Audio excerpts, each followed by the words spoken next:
escondidinho em algum lugar e há de surgir no fim dos tempos para chamar todos os homens, toda a humanidade lá para cima.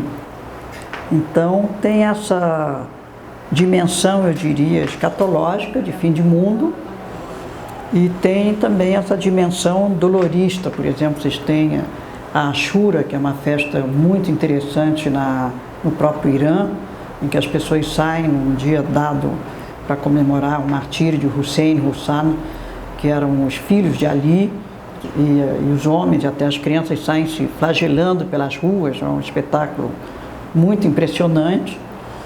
Esse tipo de coisa vocês não têm no sunismo, isso é muito típico do xiismo, sobretudo do xiismo iraniano. Você tem Machado, então em Kerbala ou Nashaf, esse tipo de procissões, digamos assim, sangrentas. Eu pude assistir a uma em Machado, no Irã, e não sabia muito bem do que se tratava. Quando eu vi aquilo, realmente parece uma procissão de Semana Santa, com os flagelantes da Idade Média, só que é hoje em dia com sabre batendo sobre a cabeça, e isso começa com criancinhas de 8 anos com um sabrinho desse tamanho batendo em cima da cabeça, já para irem se acostumando à coisa.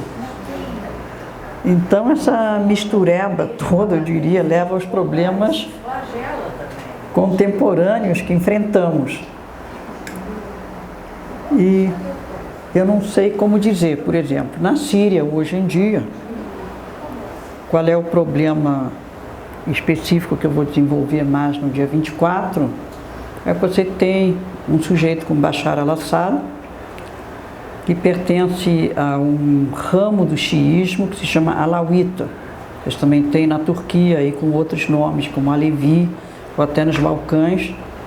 E esses alawitas é a minoria da minoria, mas que regimenta toda a grande maioria que é sunita, e outras minorias cristãs de vários tipos, os jezidis, os zoroastrianos, etc. E tornou-se um problema não somente religioso, mas que ele soube muito bem fazer ocupar esse espaço e começar já pelo pai, o Hassan, o pai al-Assad, começou, eu acho que vocês já devem se lembrar, começou a matar muita gente com gás mostarda, gases, enfim, letais, e que começou com uma espécie de guerra civil, mas lavrada, porque ali o poder é extremamente rígido. Então esse Bashar al-Assad começou com, continuou a obra do pai, e aí nasceram os primeiros grupos anti-Assad, como Al-Nusra e outros, e começou o problema daí. Começou esse problema em que você tem minorias xiitas, como no Iraque e como na Síria, governando países de maioria sunita. Então, como é que fica esse problema, que já era um problema lá atrás, naquele tempo, mas que hoje em dia é um problema que piora muito com, por exemplo, o problema do petróleo. Quem é que fica com essas riquezas todas, na verdade? E nisso tudo há outros caldeirões que eu acho muito importante. Por exemplo, quando você pensa na guerra atual, os curdos que estão em primeira linha. Vocês têm, obviamente, o papel um pouco contraditório da Turquia. Isso eu vou voltar no dia 24 a esse tema, porque a Turquia, como vocês sabem, está se islamizando rapidamente com Recep Erdogan. E esses curdos que são também ou sunitas, ou xiitas, ou até, o que muitos não sabem, também cristãos, mas que estão ali na linha de frente e que nunca puderam ter um país, apesar de que nas disposições de tratados anteriores, depois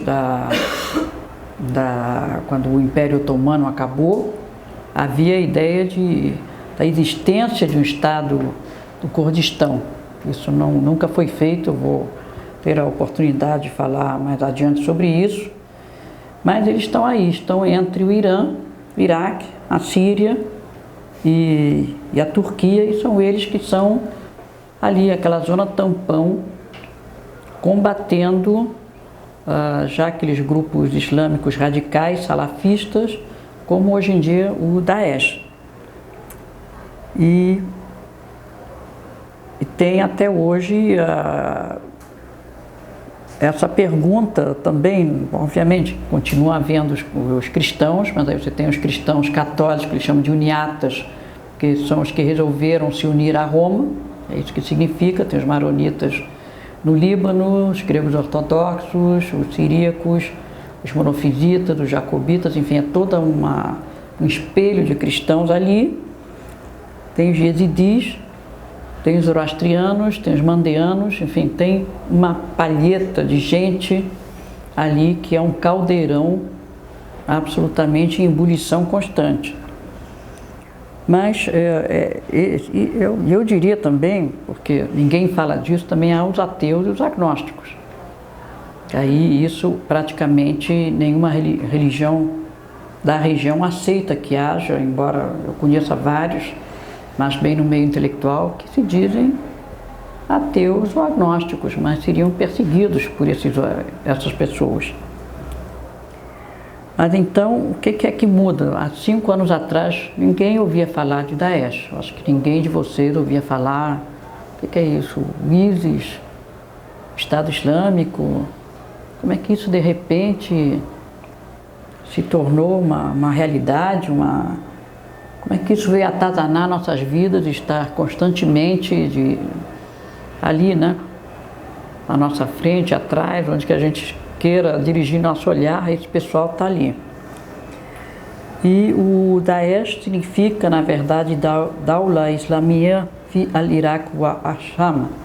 Sham é a palavra que significa Síria. Se vocês forem para a Síria, já me perdi no deserto da Síria, perguntava por Síria, as pessoas dizem, não sabemos do que se trata. Eu digo, mas onde é que eu estou? Estou no Iraque, estou na Síria, estou atravessando um deserto imenso aqui. Aí eu digo, sim, Sham. Bom, tá bem. Então é isso, Iraque tudo bem, Sham é Síria. Então é a casa do Islã, do Iraque e da Síria, ou para encurtar, Estado Islâmico.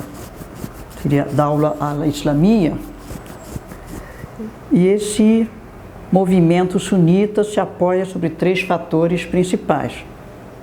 O próprio sunismo, na sua versão mais rigorista da Sharia, que é a única considerada autêntica no Islã, mas do ponto de vista deles, obviamente. E os outros são hereges, espuros, ou então, como vocês já ouviram falar essa palavra pelo Boko Haram, Haram significa infiel, impuro, pessoas impuras. E também conseguiram se esgueirar numa espécie de oportunismo de guerras civis. Isso eu acho que é muito importante levar em consideração, que eles conseguiram tirar proveito dessas guerras civis, sobretudo também no Iraque, depois da invasão americana com Bush II, né? Com a história do Yellow Cake, enfim, vocês todos conhecem as consequências terríveis dessa invasão. E a questão que fica calada, mas ninguém sabe o que é melhor, continuar com esses ditadores como Saddam Hussein, Bashar al-Assad, e de repente ninguém mexe naquele vespeiro, mas também não há guerras civis. Tem uma matança entre eles, mas nós, digamos, ocidentais, entre aspas, não temos nada a ver com isso e eles conseguem mais ou menos se virar entre eles. E nós fechamos os olhos e fazemos comércio com eles, compramos o petróleo numa boa, vendemos nossos aviões, enfim. É uma coisa que a gente tem que pensar sobre o assunto. Eu trouxe um mapinha aqui, mas evidentemente uma porcaria que está aqui para vocês verem como essas fronteiras que foram fruto artificial do colonialismo das grandes potências depois da Primeira Guerra Mundial, sobretudo, vocês podem ir passando aqui, né? Vocês vão ver que tem as fronteiras do Iraque, da Síria, sobretudo, como é que esses protetorados franceses e ingleses e traçaram linhas na areia, realmente umas linhas de acordo com os interesses de cada um. E esse grupo Daesh, o Estado Islâmico, está simplesmente varrendo essas linhas. Não haverá daqui a pouco nem Transjordânia, nem Cisjordânia, não tem nada disso.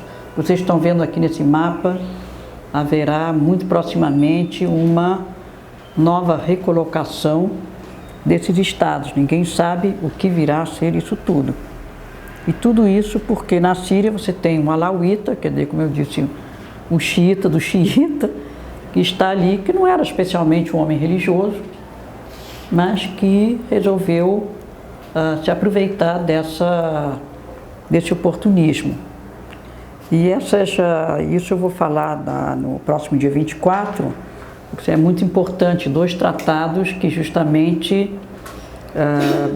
desenharam o mapa que nós conhecemos hoje em dia do Oriente Médio, que são os tratados de Sykes-Picot e o tratado de San Remo.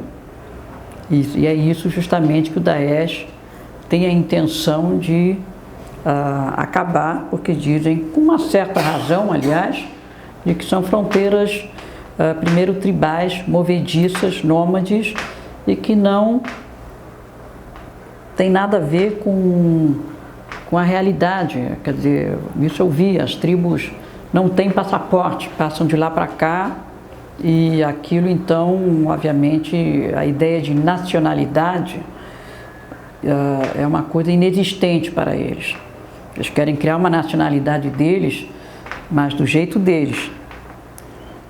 E daí a ideia de reconstruir um califato. Esse califato passou a existir oficialmente em junho do ano passado, e é por isso que hoje em dia temos uma entidade que é extraterritorial. Extraterritorial no sentido que está assambarcando a Síria, o Iraque, se puder o sul da Turquia também, e mais se puder, como a Jordânia, eventualmente a própria Palestina, quem sabe o Líbano. Quer dizer, aí nós temos realmente um problema que não sabemos como vai dar. E o Daesh conseguiu colocar do seu lado grupos importantes terroristas, como Al-Nusra na Síria, e criar uma entidade que eu diria que é completamente diferente da Al-Qaeda. Vocês devem estar dizendo, há algum ponto de convergência entre a Al-Qaeda? A Al-Qaeda tinha como chefe um personagem carismático que foi morto, não é?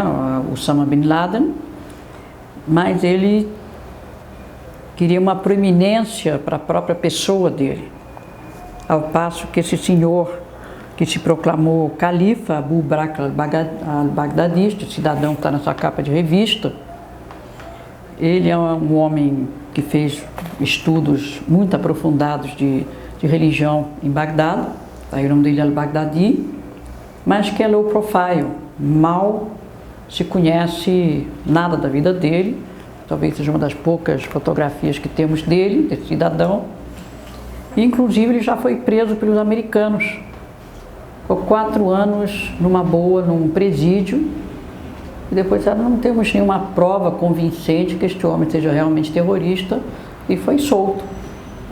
Aí, realmente, isso é das coisas que eu não entendo como isso pode acontecer.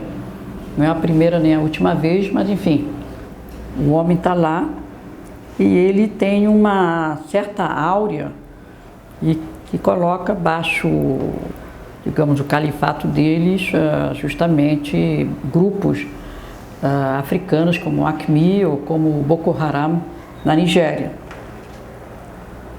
E eu acho que todo esse contexto, você diz, mas como é que a gente pode vir contra esse problema? Que eu acho que os drones não é a solução. Tem efeitos colaterais imensos, isso todo mundo sabe. Botar tropas na terra, todo mundo sabe o que deu no Iraque. Inclusive há uma coalição de 22 países, mas estão brincando de guerra. Mas não é uma guerra e nenhum país ocidental se atreveria, usaria citado esse passado recente, mandar tropas para lá. Então, obviamente, cria um problema que eu chamaria essa loucura bárbara, classificada como terrorismo pelas Nações Unidas, responsável de crimes contra a humanidade, contra o patrimônio, pela Unesco, como eu falei. E ninguém sabe como acabar com esses crimes hediondos que todo mundo vê na televisão, etc., de decapitações. Mas isso é fanatismo ou é dinheiro? Vou chegar lá. Tem o dinheiro no sentido que essas pessoas, o grupo Daesh, obviamente, como vocês veem aí pelo mapa, foi se espalhando em regiões onde há os poços de petróleo mais importantes. Vocês veem por aí Kirkuk, em volta de Mossul, etc., Raqqa, tudo isso que eles tomaram é extremamente rico em poços de petróleo. Mas é verdade que a Arábia Saudita financia? Sim, aí que eu vou falar, esse que é o grande problema, exatamente.